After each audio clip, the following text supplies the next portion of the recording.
নমস্কার বন্ধুরা, জ্যোৎস্নার রীতিকথায় একটি নতুন পর্বে তোমাদের সকলকে স্বাগত জানাই।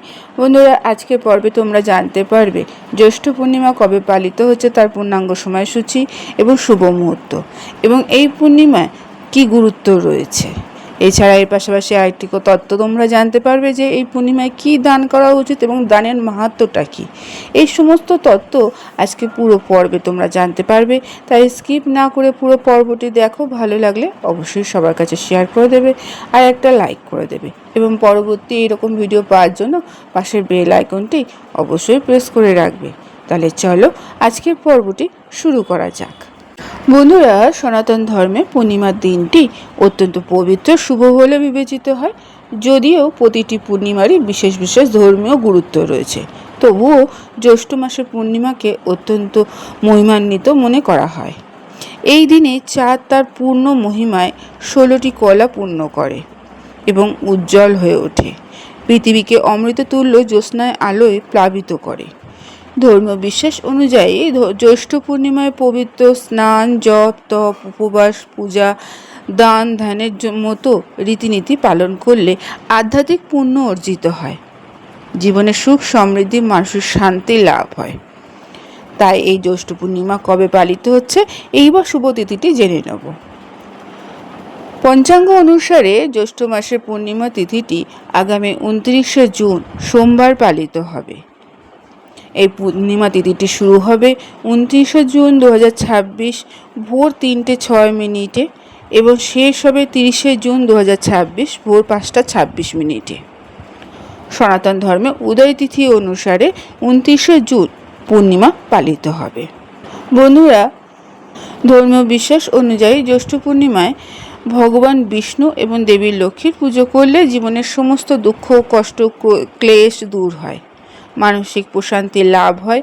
আধ্যাত্মিক পুণ্য অর্জনের জন্য এই দিনটি বিশেষ উপলক্ষ হিসেবে বিবেচিত। এই দিনে সত্যনারায়ণ কথা শ্রবণ করা বা পাঠের আয়োজন করা অত্যন্ত তাৎপর্যপূর্ণ।